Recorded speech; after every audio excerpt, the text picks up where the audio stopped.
अब मैं आता हूं तीसरा, इंडस्ट्रियल रिलेशन एक्ट सर। बहुत अच्छा बदलाव हुआ है सर इसमें। देखिए क्या बदलाव हुआ है सर, क्योंकि इंडस्ट्रियल रिलेशन सर जो है, जैसे हमारे प्रिंसिपल सेक्रेटरी ने बहुत अच्छी बात करी थी, आपको ध्यान है ना सर? सेमिनार में, विदाउट लेबर इंडस्ट्री नहीं चल सकती, और बगैर इंडस्ट्री के लेबर नहीं चल सकती। बैलेंस सूक्ष्म है सर, बहुत बड़ी बात कही है सर जी। आपके पिछले जो अभी हुआ था सर सेमिनार 27 को जी, उसमें उनका एक एक शब्द सर जी वजनदार था सर। बिल्कुल सही कह रहे हैं, आपने सुना होगा सर। और उस वजनदार शब्द को जी हमारे आदरणीय मेंबर ऑफ पार्लियामेंट ने भी रिपीट किया था कि भाई देखिए फैक्ट्री में बैलेंसिंग तो होनी चाहिए, बगैर लेबर के फैक्ट्री नहीं चलेगी और बगैर फैक्ट्री के लेबर भी नहीं चलेगा, ठीक है, बैलेंसिंग होनी चाहिए जी। और एक बैलेंसिंग में उन्होंने बहुत अच्छा सुनाया था, एक स्टोरी सुनाई थी ना, हाँ थोड़ा सा बड़ा हो जाएगा, मतलब आप ही समझिए इतनी अच्छी स्टोरी थी सर कि उसमें निष्कर्ष ये था कि भाई देखिए बैलेंसिंग करके रहो और हार्मोनियस रिलेशन, तो इस एक्ट की जरूरत ही नहीं पड़ेगी 100% नहीं पड़ेगी जरूरत, ठीक है। अब इसमें क्या मेजर बदलाव हुआ है सर, एक तो ट्रेड यूनियन का हुआ है सर। अभी क्या था सर, हमारे यहाँ कोई भी हम कंपनी चलाते हैं तो कोई भी जिसके 10 यूनियन है, कोई भी यूनियन आके खड़ी हो जाती है जी हमारी कंपनी में, अब वो सब खत्म कर दिया सरकार ने, ठीक है। इसमें क्या किया है सर कि यदि एक यूनियन है आपकी कंपनी में, एक यूनियन है सिंगल जी, और 50% वन से ज्यादा मेंबरशिप है, तो आप उस यूनियन को मैंडेटरी रिकॉग्नाइज करेंगे सर। एम्प्लॉयर मतलब रिकॉग्नाइज करेगा और उसका पीरियड रखा है 3 से 5 साल का।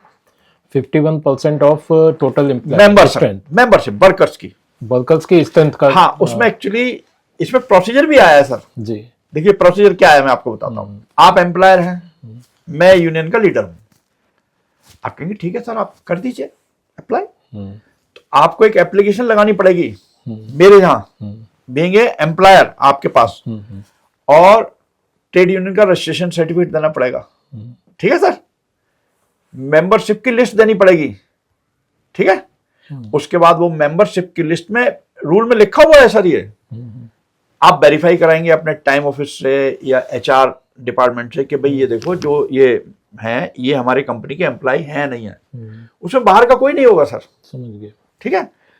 जब वेरिफिकेशन हो जाएगी 51% की, ठीक है सर, तो आप उसको एक लेटर दे देंगे कि आपकी यूनियन हम अगले 3 से लेके 5 साल तक जो भी आप निर्णय है, ये एम्प्लॉयर पे छोड़ा है, ठीक है ना, 3 साल तक के लिए भी कर सकता है और 5 साल तक के लिए कर सकता है। तो उसमें मेरा एम्प्लॉयर को ये है मतलब सजेशन कि जितना भी लॉन्ग टर्म जो एग्रीमेंट करते हैं हम, उसका जो पीरियड हो तब तक ही रिकॉग्नाइज कराएं जी जी, ठीक है।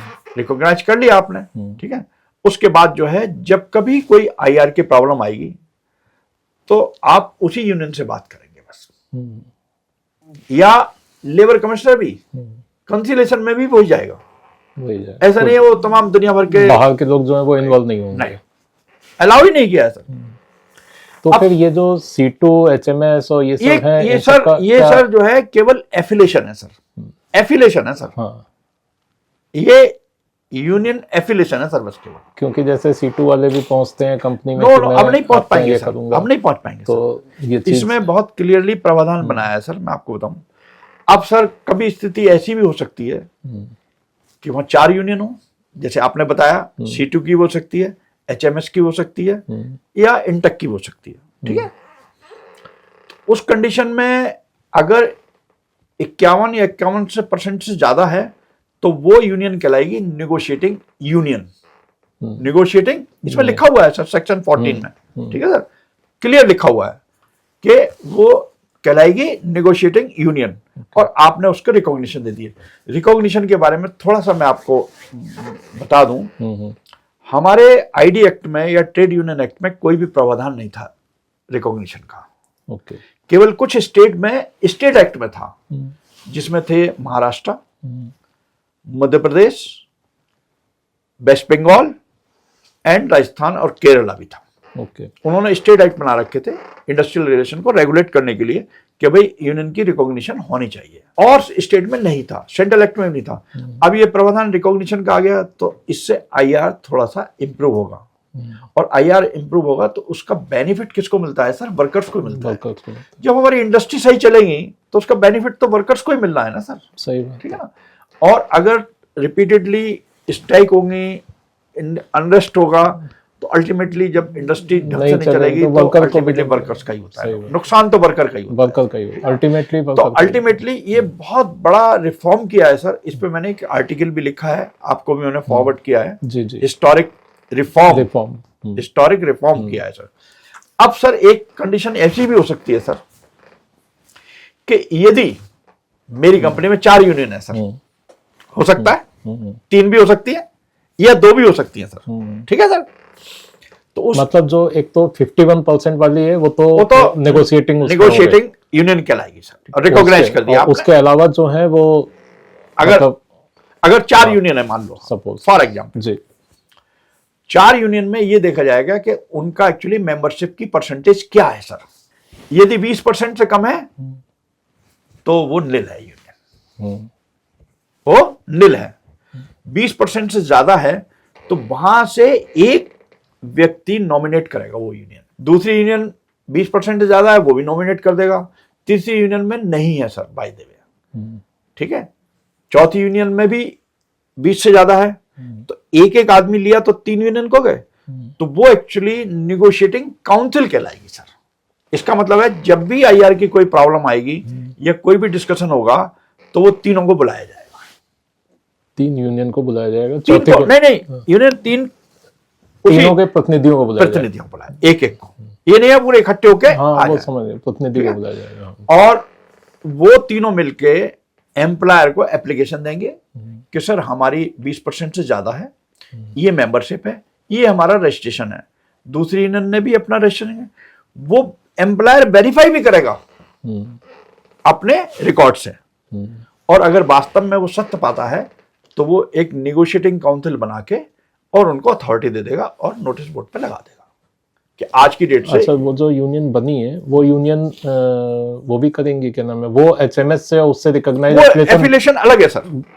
वो अपने उनका जो यूनियन का कॉन्स्टिट्यूशन होगा ना सर, उसमें अगर एफिलिएशन का प्रोविजन है तो वो एफिलेट करेंगे। ठीक है। एचएमएस से जो भी आइडियोलॉजी हो, इंटेक्स से हो, एटेक्स से हो, किसी से, एचएमएस से हो या किसी से हो सर, या अपनी सेपरेट भी हो एसोसिएशन। क्योंकि देखिए एफिलिएशन अलग है, रजिस्ट्रेशन अलग है। अच्छा, दूसरा रजिस्ट्रेशन में पहले ये था 7 या 7 मेंबर होते थे, रजिस्ट्रेशन करा लेते थे। अब थोड़ा सा चेंज किया उन्होंने कि टोटल 7 तो होने चाहिए मिनिमम, लेकिन जितनी मेंबरशिप है आपकी उसका 10% भी नाम देने पड़ेंगे आपको रजिस्ट्रेशन के समय। उसके जितने मतलब वर्कर हैं उसका 10%। अगर 10% के वो नाम नहीं देता है, 10% आर 7 तो है ही सर, लेकिन उसको जितने मेंबर होंगे उनके 10% के नाम भी देने पड़ेंगे उसको। जैसे 100 बनाए उसने मेंबर, तो 10 के नाम देने पड़ेंगे। 10 के नाम देने पड़ेंगे। ठीक है। 10% हो गए, नाम देने पड़ेंगे उसको कि ये हमारे 100 हैं और 10 हम एक्चुअली यूनियन के दे रहे हैं। ठीक है सर। अच्छा, तो रजिस्ट्रेशन होगा उसका, अदरवाइज रजिस्ट्रेशन नहीं हो पाएगा। ठीक है। अच्छा, अब दूसरा बदलाव ये किया है इसमें ये बहुत इंपॉर्टेंट बता रहा हूं सर, ध्यान से सुनना सर जी। पहले क्या होता था कि अगर यूनियन का कोई भी विवाद होता था, ठीक है ना सर, तो रजिस्ट्रार ट्रेड यूनियन पे जाता था। ठीक है। Registrar trade union Uttar Pradesh का बैठता है, कानपुर में बैठता है। ठीक है सर। वो विवाद सॉल्व करते थे। ठीक है। या विद इन यूनियन अगर कोई भी मतलब मेंबरशिप और ये चक्कर है तो सिविल कोर्ट में भी चले जाते थे स्टे लेने के लिए। अब सर इस एक्ट में बैन लगा दिया है सर। अच्छा, क्या कर दिया है? बैन लगा दिया। मतलब कोई भी यूनियन से रिलेटेड विवाद होगा तो वो सिविल कोर्ट में नहीं जा सकता सर। ओके, ठीक है सर। ये तो अच्छा इसमें लिखा हुआ है सर, ये प्रोविजन तो अच्छा है। हाँ, ये प्रोविजन सर लिखा हुआ है। देखिए मैं आपको दिखाता हूं। देखिए sir, adjudication of dispute of the trade union who will hear tribunal, industrial tribunal सुनाई। और देखिए सर ये लिखा है no civil court other than the tribunal shall have power to entertain any suit or other proceeding in relation to the dispute जो section 1 में है ये वाले, ठीक है ना। तो ये बहुत बड़ा ट्रेड यूनियन के लिए भी है सर प्रॉब्लम। पहले क्या करते थे, मालूम है सिविल कोर्ट में चले जाओ, स्टे लगा, फिर 10 साल वाली यूनियन बनती नहीं थी, दिक्कत आती थी उसमें।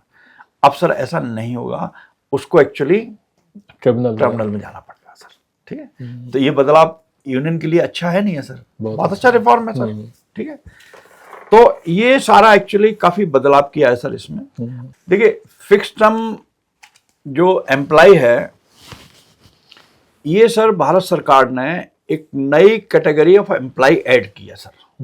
जैसे रेगुलर एम्प्लॉय होते हैं, कैजुअल होते हैं, पार्ट टाइम होते हैं, ठीक है ना, और आपके एक्चुअली रेगुलर होते हैं। तो ऐसे ही फिक्स टर्म एम्प्लॉयमेंट का एक नया प्रोविजन रखा है।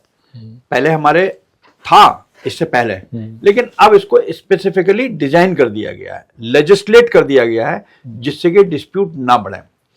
तो अब है क्या, देखिए साहब, फिक्स टर्म एम्प्लॉयमेंट की इसमें भी डेफिनेशन है, सोशल सिक्योरिटी में, और इसमें भी है सर, आईआर में, ठीक है ना। इसका फायदा क्या है सर, कि यदि आपको अपनी कंपनी में फिक्स टर्म एम्प्लॉयमेंट हो सकता है, 3-4 रीजन से जरूरत पड़ते हैं। जैसे मान लो सपोज करो आपको प्रोजेक्ट ही मिला 1 साल का, ठीक है, सही बात, ठीक, या कोई ऑर्डर आया आपके पास, उसकी लाइफ ही 6 महीने है, 6 महीने में पूरा हो जाएगा, ठीक है ना। तो पहले क्या था कि जब हम वर्कर्स रखते थे तो वो एक आईडी क्रिएट कर देते थे कि सर हमको निकाल दिया, तनख्वाह नहीं दी, ठीक है ना। अच्छा, अब इसमें प्रावधान ये किया है कि भाई एम्प्लॉयर फिक्स टर्म एम्प्लॉयमेंट में रख सकता है, लेकिन उन्होंने राइडर जो फिक्स किया है वो किया है कि भाई आप जब कभी अपनी कंपनी में फिक्स टर्म एम्प्लॉयमेंट में रखेंगे तो आपको जो एक तो रिटन एग्रीमेंट होगा सर, क्या होगा, रिटन एग्रीमेंट। मैंने आपको अपॉइंटमेंट लेटर दिया भी है उसमें अपने प्रेजेंटेशन में, ठीक है ना। आप उसमें क्लियर लिखिए कि भाई आपको you are hereby appointed for 1 year, 6 month और 2 ईयर्स, ठीक है ना, फॉर दिस पोजीशन। बट ये एग्रीमेंट हो गया, उसको जो आप वेतन देंगे, जो भी परमानेंट को आप फैसिलिटी देते हैं, फैसिलिटी जैसे लीव की है, प्रोविडेंट फंड की है, ईएसआई की है, ठीक है, वो दी जाएगी। लेकिन ग्रेचुटी की इसलिए नहीं मिल पाती थी फिक्स टर्म एम्प्लॉयमेंट को कि वो 5 साल पूरे नहीं कर पाता था, ठीक है, वो तो 5 साल के बाद ही मिलती थी।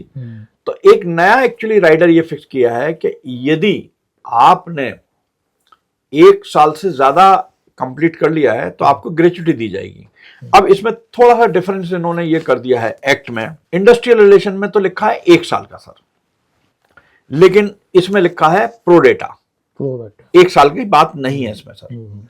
तो हम तो एक्चुअली एम्प्लॉयर को यही सलाह दे रहे हैं कि भाई अगर आप 6 महीने की भी ले रखो तो 6 महीने की उसकी ग्रेचुटी दे देना, क्योंकि प्रो डेटा का मतलब है।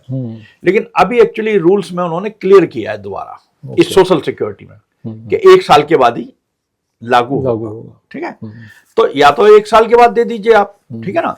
और उसमें अगर ऐसा है तो आप एक्चुअली उसमें जब आप कॉन्ट्रैक्ट ऑफ एम्प्लॉयमेंट बनाते हो उसको, तो उसमें क्लियरली लिख दीजिए as soon as you are going to complete more than 1 year, you will be given the gratuity at the last drawn wage as per the social security code, ठीक है sir.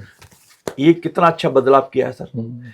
इससे क्या है, एम्प्लॉय को भी मालूम है कि भाई मेरी 1 साल के लिए रखा गया हूं, और एम्प्लॉयर को भी मालूम है मैंने 1 साल के लिए रखा है, ठीक। अब सर इसमें क्या था कि यदि आपने 2 साल के लिए रखा किसी वर्कर कैटेगरी को, क्योंकि हमारे यहाँ एक्चुअली 2 कैटेगरी होती है, एक तो वर्कमैन कैटेगरी में आते हैं और एक नॉन वर्कमैन। नॉन वर्कमैन में एक्चुअली बहुत ज्यादा डिस्प्यूट नहीं होता है सर, वर्कमैन कैटेगरी का होता है, क्योंकि वहां ये लिखा है 2 से 40 दिन जैसे ही कंप्लीट कर दिए तो उसको रिट्रेंचमेंट कॉम्पनसेशन देना पड़ेगा और आपको फॉर्मेलिटीज कंप्लीट करनी पड़ेगी जी, ठीक है सर। तो उसको एक्चुअली रिट्रेंचमेंट डेफिनेशन में सर बहुत क्लियरली कह दिया कि it does not include under the definition of retrenchment fix term employment नहीं होगा। तो अगर आपने 2 साल के लिए रखा है किसी कर्मचारी को और वर्कमैन कैटेगरी का है, और अगर उसने 2 साल कंप्लीट कर लिए तो वो किसी प्रकार की कोई भी इंडस्ट्रियल डिस्प्यूट रेज नहीं कर सकता। नहीं कर सकता, बस उसको ये बेनिफिट होगा कि आपको 2 साल का उसका ग्रेच्युटी ग्रेच्युटी देनी पड़ेगी। बस। तो ये प्रावधान जो ग्रेच्युटी है, के साथ में ईएल वगैरह तो सारी जो जैसे होती है हाँ, वो होगी। नहीं उसमें ये भी लिखा है सर, जो भी आप परमानेंट आदमियों को जो भी कंपनी फैसिलिटी देती है वो सारी जैसे फैसिलिटी सारी देनी पड़ेगी। और वैसे भी देखिए सर, पीएफ की तो देनी पड़ेगी, पीएफ डे 1 है और ईएसआई भी डे 1 है। देवन है, ईएल भी एप्लीकेबल हो जाती है। EL भी अभी applicable हो जाएगी। 240 था, अब इसको 240 180 कर दिया है। 180 कर दिया, यू आर करेक्ट, 180 कर दिया सर। और राइडर वही रखा है 20 पर 1 अर्न लीव, ठीक है। और यदि आपकी कंपनी में बिसाइड्स अर्न लीव अगर कैजुअल देते हो तो कैजुअल देनी पड़ेगी, और सिक देते हो तो सिक देनी पड़ेगी, जो अच्छा, भी उसका। जैसे ईएल का तो वो था, सीएल और इसका भी कुछ इसमें इन्होंने अभी वो किया इसमें है सर हमारे चारों एक्ट में सिक CL लीव का या कैजुअल लीव का कोई भी प्रावधान नहीं है। नहीं है इसमें। नहीं, 100% नहीं है सर। केवल OHS कोड में सर इसमें अर्न लीव का प्रावधान है सर, इसमें भी अर्न लीव का ही अर्न है। लीव का है सर। ओके, पहले 240 डेज था 180 और अब 180 कर दिया है, बस ये है, ठीक है। तो अब फिक्स टर्म में एक्चुअली बहुत अच्छा है। और इसमें देखिए रिट्रेंचमेंट में मैं आपको बताता हूं, जो डेफिनेशन है उसमें क्लियर लिख दिया है सर। देखिए ये रिट्रेंचमेंट की डेफिनेशन है सर, और यहां पर लिखा है बट डज नॉट इंक्लूड। तो ये 4 कैटेगरी हैं, जैसे वॉलंटरी रिटायरमेंट हो गया, ठीक है ना, या कोई एक्चुअली भाई retirement work on reaching on the superannuation retirement की एज है। इसी तरह नीचे भी ये लिखा है कि termination of service of a workman as a result of completion of tenure of fix term. अगर फिक्स टर्म टेन्योर हो गया तो वो आईडी रेज नहीं कर पाएगा। ये बहुत बड़ा बेनिफिट है सर, बहुत बड़ा, ठीक है ना। अब इस केस में सर मैं आपको बहुत अच्छा प्रावधान बताना चाह रहा हूं, क्योंकि हमारे नोएडा इंडस्ट्री में बहुत ज्यादा हैवी इंडस्ट्री नहीं है सर, छोटी छोटी इंडस्ट्री है सर। जी जी, और इस छोटी इंडस्ट्री के चक्कर में नोएडा का पूरे हिंदुस्तान में नाम भी है सर, नाम भी है। ये तो आप मानते ही हो सर, जी जी, ठीक है ना। यहाँ एक्चुअली अब से आप अगर जाएं 20-30 साल पहले तो कुछ भी नहीं था सर, कुछ भी नहीं था, सही बात। आज कम से कम आप देखिए सर कि हर आदमी नोएडा बसना चाहता है सर, दिल्ली छोड़कर, सही कह रहे हैं। ठीक है सर। तो ये केवल यहाँ की जो छोटी छोटी इंडस्ट्री है सर, उनका योगदान है सर, सही बात है। ठीक है। अब इस योगदान में क्या है सर, पहले एक्चुअली ये राइडर वैसे उत्तर प्रदेश में ये नियम था, लेकिन अब पूरे हिंदुस्तान में कर दिया है कि 2 डिवाइड कर दिया उन्होंने, 2 भागों में, retrenchment, lay off and closer, ठीक है सर। अब क्या किया है इन्होंने कि भाई अगर 3 से कम है, कौन से वर्कर्स जो कैटेगरी में काउंट होते हैं, उसमें सब कैजुअल, पार्ट टाइम, ये सब जो भी डेफिनेशन में सब काउंट होंगे। ये 3 से पहले हैं तो आपको भारत सरकार के एप्रोप्रिएट गवर्नमेंट से परमिशन लेने की जरूरत नहीं है। आप उस इंडस्ट्री को जो रिट्रेंच कर सकते हो, एम्प्लॉय को, या क्लोज कर सकते हो। जो पहले 100 था उसको 300 कर दिया। करेक्ट, वेरी करेक्ट, ठीक है ना। तो अब इससे फायदा क्या हुआ भाई, एम्प्लॉय को भी ये है कि भाई ठीक है भाई अब नहीं है तो मैं पेमेंट। अब इसमें क्या है सर कि यदि 300 से कम है तो 1 महीने का नोटिस देना पड़ेगा, और 15 दिन every completed year of service का कॉम्पनसेशन। एक तीसरा राइडर और लगाया है सर, जो कि पहले नहीं था, रीस्किलिंग। उसमें लोगों को ये कंफ्यूजन है कि वो 15 दिन पर ईयर के हिसाब से देना पड़ेगा कंप्लीट। ऐसा नहीं है सर। क्या है सर, उसमें 15 दिन केवल लास्ट डॉन का जो वेज है सर, उसका 15 दिन आपको गवर्नमेंट में जमा करना पड़ेगा। अभी रूल में उसका टाइम लिमिट आया है, 10 दिन में देना पड़ेगा। ओके, जब भी रिटर्न्स करते हैं।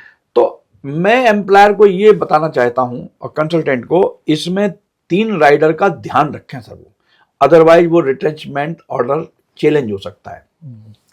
सबसे पहली बात तो यह है कि उसमें लिखा है कि नोटिस पेड, पेड मीन्स है जब भी आप उसका रिट्रेंचमेंट नोटिस बनाएं सर, तो उसका चेक लगाएं सर, या डीडी लगाएं।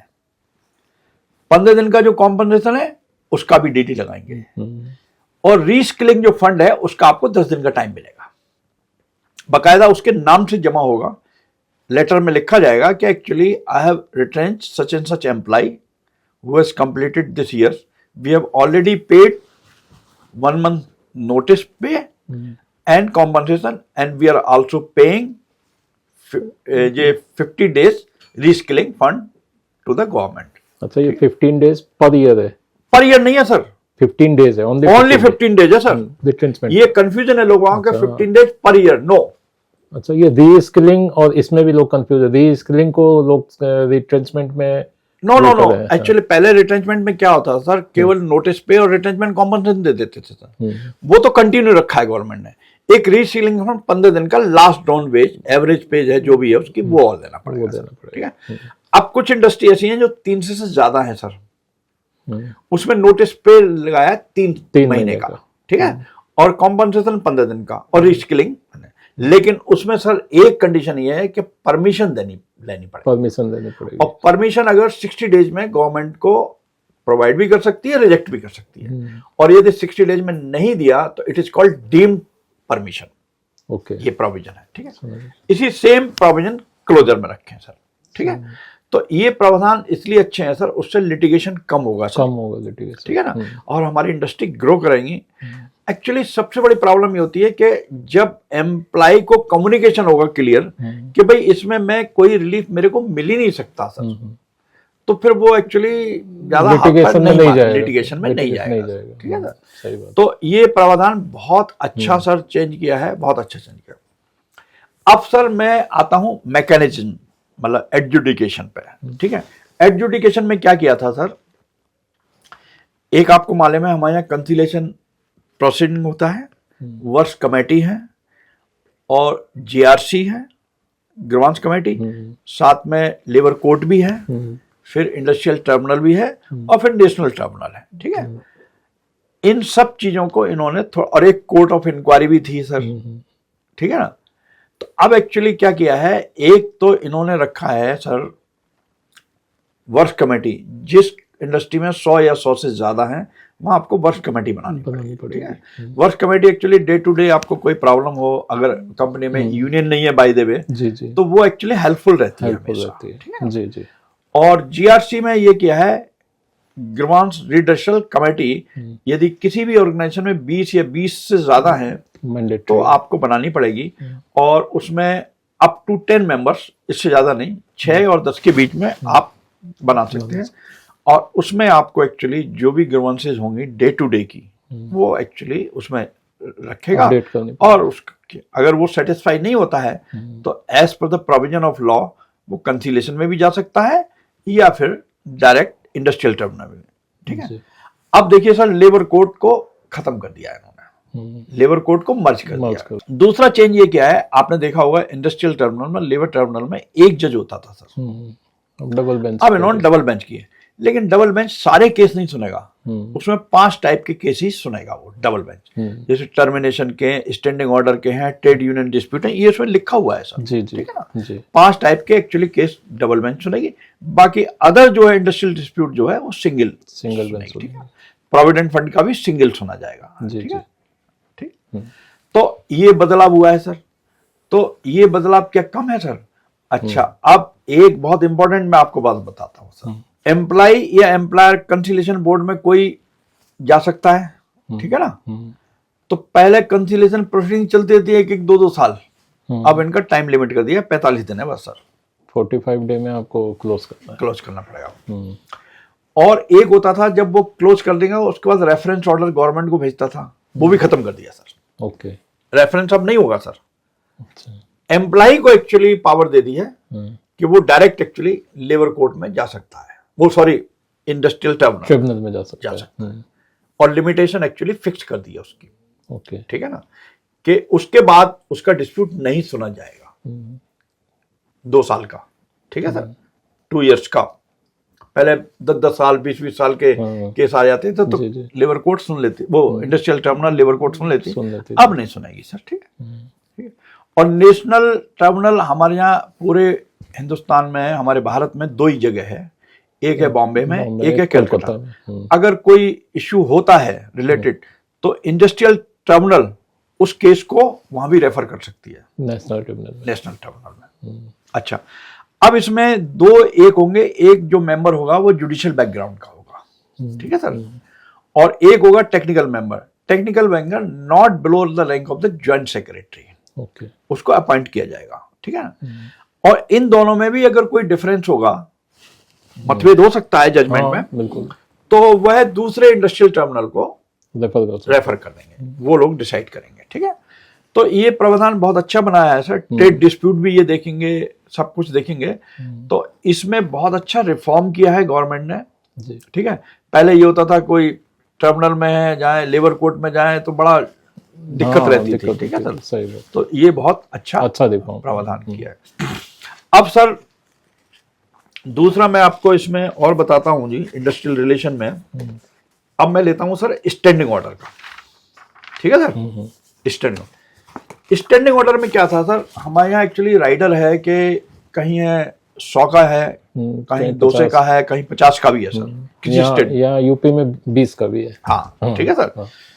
तो अब एक्चुअली उन्होंने राइडर फिक्स किया है कि जिस कंपनी में worker, not all strength, worker 300 या 300 से ज्यादा होंगे तो उनको स्टैंडिंग ऑर्डर 3 बनाए हैं सर हमारे भारत सरकार ने, ABC, अभी रूल में भी लिखा है। एक है मैन्युफैक्चरिंग सेक्टर के लिए, एक है सर्विस सेक्टर के लिए, और एक ही IT इंडस्ट्री के लिए। 3 बनाया है। तो पहले क्या होता था कि अगर हमको स्टैंडिंग ऑर्डर लागू करने होते थे तो हम एक्चुअली यूनियन से लिखवाते थे, आपको मालूम ही है सर। जी। मैनेजमेंट लिखती थी, फिर वो सर्टिफाइंग अफसर के पास अप्लाई होते थे, वहां भी बहुत टाइम लगता था। पूरा प्रोसेस लगभग 1 महीने का बहुत होता था। अब वो गवर्नमेंट ने सब खत्म कर दिया। आप मॉडल स्टैंडिंग ऑर्डर, अगर आप संतुष्ट हैं भारत सरकार के बनाए हुए मॉडल स्टैंडिंग ऑर्डर से, तो आपको कुछ नहीं करना है। आप अपने लेटर हेड पैड पे लिखिए कंपनी के कि हमारी संख्या 300 से ज्यादा है। ठीक है सर, और हम अपनी कंपनी में ये मॉडल स्टैंडिंग ऑर्डर लागू करना चाहते हैं। जब आपने रिसीविंग करा ली, वो सर्टिफाइड माने जाएंगे। ठीक है, इसमें थोड़ा सा एक मेरा इंटरप्रिटेशन है जो कि कुछ लीगल प्रोफेशनल सहमत नहीं है, लेकिन मैं सहमत हूं सर जी। एक्ट में एक्चुअली क्या लिखा है कि यदि 300 से ज्यादा होंगे सर तभी स्टैंडिंग ऑर्डर लागू करने पड़ेंगे। यही तो लिखा है ना जी। अगर मेरी कंपनी में 100 भी हैं तब भी मैं लागू कर सकता हूं मॉडल स्टैंडिंग ऑर्डर। ठीक है ना, ठीक है। मतलब मैं एक्चुअली भाई 300 पे तो लागू करने ही पड़ेंगे, मैंडेटरी है। लेकिन अगर 300 से कम है तो मैं इंडस्ट्री वालों को एडवाइस करता हूं कि मॉडल स्टैंडिंग ऑर्डर अगर लागू कर दें, नहीं तो अदरवाइज क्या होगा, 300 से जहां कम है उनकी सर्विस कैसे रेगुलेट करोगे, चार्जशीट कैसे दोगे आप, डोमेस्टिक इंक्वायरी कैसे करोगे, बिल्कुल सही बात, अपना प्रोसीजर नहीं बना सकते। सही, ठीक है। तो मेरा एक्चुअली ये अपना पर्सनल है सर, क्योंकि इसमें क्लियरली लिखा है 300 है तो लागू करना पड़ेगा, कम है तब भी लागू कर दीजिए।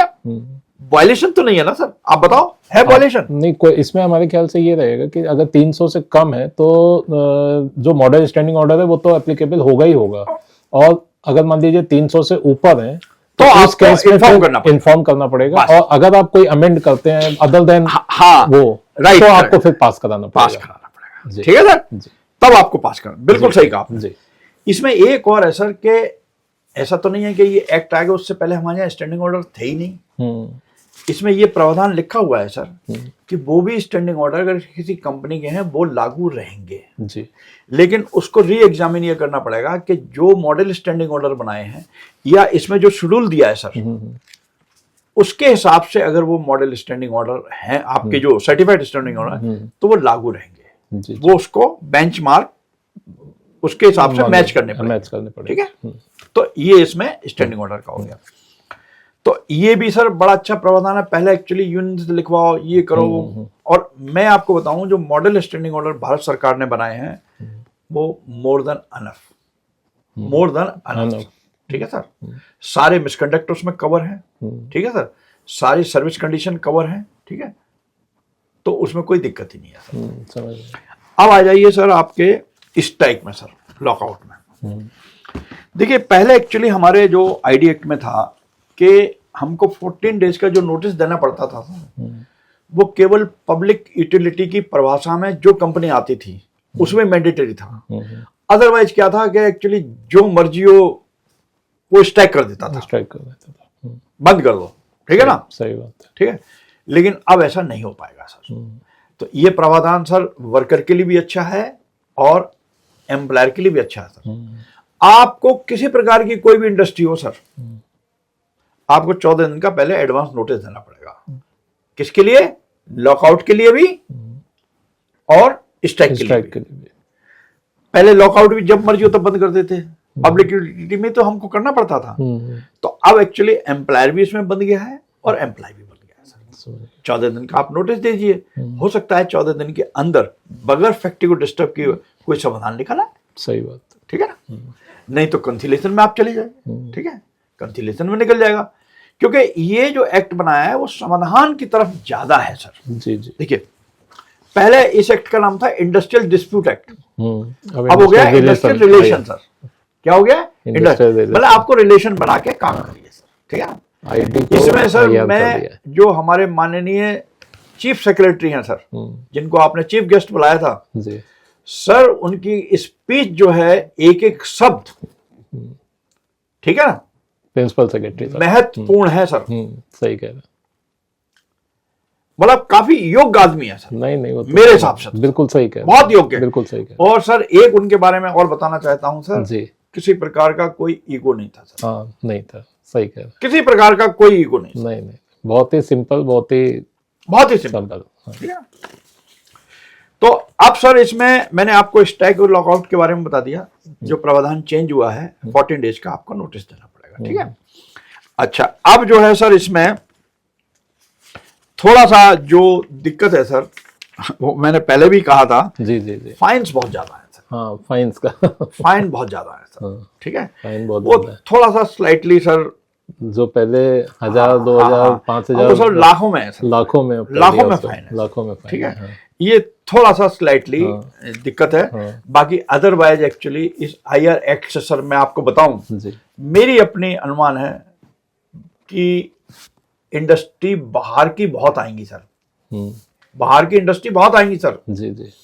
और ये प्रोटेक्शन एक्चुअली भारत सरकार भी कर सोच रही है। हम्म, ठीक है ना, अभी देखिए सर हमारी इंडिया की इकोनॉमी हम 3rd लार्जेस्ट हो गए। ठीक है सर, सही बात है। जापान से आगे हो गए सर। जापान से आगे हो गया। ठीक है सर, तो अगर यही स्थिति रहेगी सर हमारे ID एक्ट लागू होने के बाद, तो आप ये देखिए इंडस्ट्री बहुत आएंगी, एक बहुत मैन्युफैक्चरिंग हब बन जाएगा सर यहाँ पर। हमारा बन जाएगा। भारत सरकार जी एक हब बना देगी। और जैसे ही इंडस्ट्री बनी सर, जो हम लोग चिल्ला रहे हैं अपॉर्चुनिटी तो जब लगेगी जब इंडस्ट्री आएंगी सर। इंडस्ट्री आएंगे। भारत सरकार कहां से दे देगी बताओ जॉब? जी जी, अपने यहाँ कहां से दे देगी सर? सही बात है। भाई जब तक प्राइवेट सेक्टर की इंडस्ट्री आएंगी डिफरेंट है और एक्सपोर्ट हमारा बढ़ेगा, ठीक है ना, ठीक है ना, सर्विस सेक्टर इंक्रीज होगा सर, उसी के बाद एक्चुअली अपॉर्चुनिटी बढ़ेगी। बिल्कुल सही बात। और जब अपॉर्चुनिटी बढ़ती है सर, तो मिनिमम वेज भी लागू नहीं होती है, लेबर ही नहीं मिलती, लेबर नहीं मिलती। ठीक है सर, लेबर अपने कंडीशन पे आती है सर पैसे लेने के लिए। मैं मेरे को तो इतना लेना है। हाँ, सही है।